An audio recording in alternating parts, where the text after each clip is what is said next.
Hello everyone and welcome to my Hip Hop Gossip For You channel. I hope everyone is having a wonderful day. Before we begin, please hit the subscribe button and give this video a thumbs up. Diddy's bail bid is facing additional challenges as a result of the scathing filing from the prosecution. Diddy still has a chance, despite the fact that his federal case involving suspected counts of sex trafficking has seen 3 bond hearings denied thus far. In particular, it's with the appeals court's 3-judge panel, which will hear his defense arguments on November 4th. Prosecutors still aim to render this as implausible as they can. They recently asked the appeals court to affirm Judge Andrew Carter's decision to refuse Sean Combs bail in an opposing motion that they filed on Wednesday. Furthermore, they asserted that Combs' purported threat to potential witnesses is supported by clear and convincing evidence. In arguing that evidence of obstruction was thin and that the government provided no basis to believe that Combs tampered with witnesses, Combs primarily quibbles with the strength of the government's evidence that Combs made inappropriate contact with government witnesses, prosecutors said of Diddy. However, Combs completely disregards the grave and significant accusations of witness tampering, bribery, and obstruction that are included in the indictment as part of Combs' racketeering activity pattern, which clearly supported Judge Carter's ruling. Combs's dangerousness was more than demonstrated by his long-standing and adept tactics of thwarting justice and intimidating witnesses. Prosecutors further claimed that, based on the purported findings of their investigation and Judge Carter's decision, Diddy employed methodical and sophisticated means to silence and intimidate witnesses. They asserted that he utilizes loyal intermediaries to carry out the intimidation through threats, extortion, and his financial clout, and they cited this as justification for their opinion that he shouldn't be granted bail. Additionally, they cited a particular purported instance in which the bad boy mogul texted a purported victim. Additional purported occurrences of this surfaced in additional motions and litigation. Another legal debate, meantime, centers on whether Diddy put narcotics into baby oil. This is an unsubstantiated claim that surfaced in civil cases but hasn't been validated or proven by the federal government or any other party. When federal agents raided his houses, they found 1,000 bottles of tainted baby oil but took no notice of it. It appears that we will find out for sure on November 4th whether the appeals court accepts the prosecution's most recent filing. Prosecutors are reportedly asked by Diddy to disclose the names of his alleged victims. The Diddy case details are still being worked out. The billionaire faces charges of sex trafficking and racketeering. The trial is scheduled to begin in May 2025.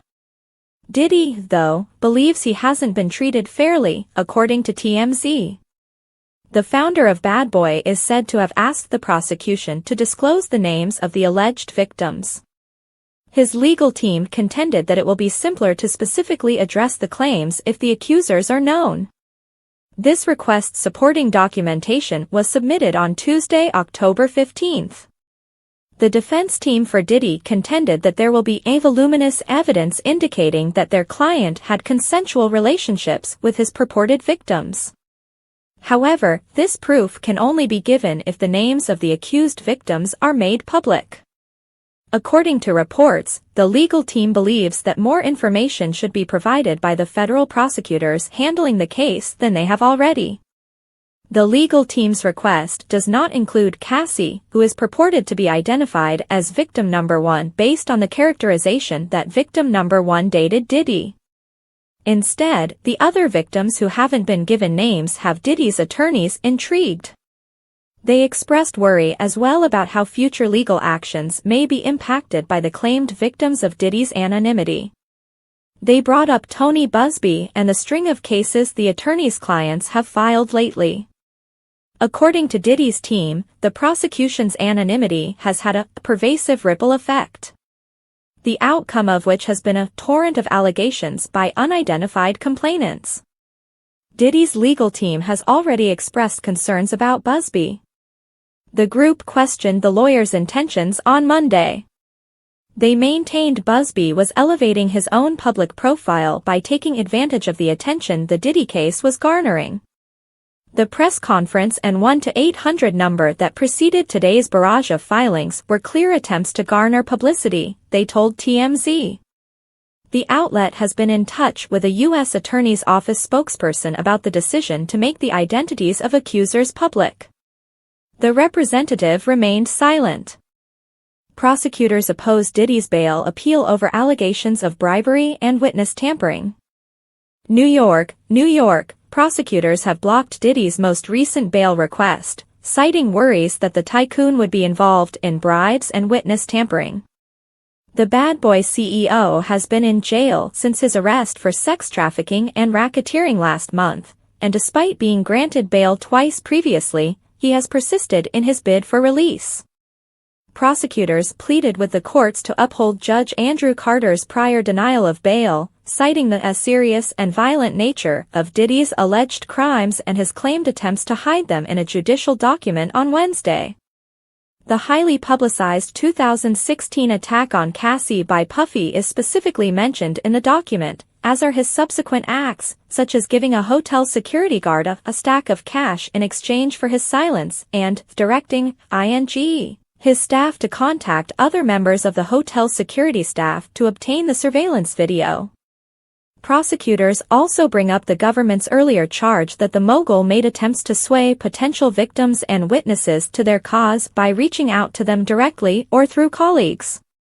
The document also contends that Puffy's proposed $50 million bail package, which would keep him under surveillance by a private security company and restrict him to his house without access to a phone or the internet, would not completely remove the possibility of him interfering with witnesses or obstructing the course of justice.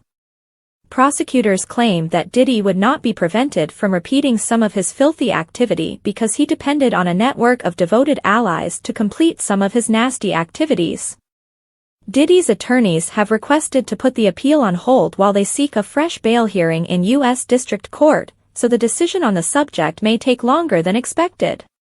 His legal team stated in a different document last week that Mr. Combs intends to, because pertinent new information has come to light since Diddy's arrest, submit a revised suggested bail package together with a new move for pretrial release under conditions to the district court. Mr. Combs has no way of knowing which allegations the government is relying on for purposes of the indictment, his attorney stated in a brief earlier this week. Mr. Combs is unable to identify the identities of the other unidentified claimed victims save Victim 1. The government's evidence, according to Puffy's legal team in the brief, will demonstrate that their purported freak-off sex parties were voluntary. It will be even more challenging for Mr. Combs to determine which of his previous sexual partners now claim, years later, that they felt coerced, as he also anticipates that the discovery will contain substantial evidence of consensual sexual activity, they wrote. They said that by keeping the identities of his supposed victims a secret, the government is placing Diddy in a difficult legal situation when it comes to responding to the allegations made in his growing backlog of civil litigation.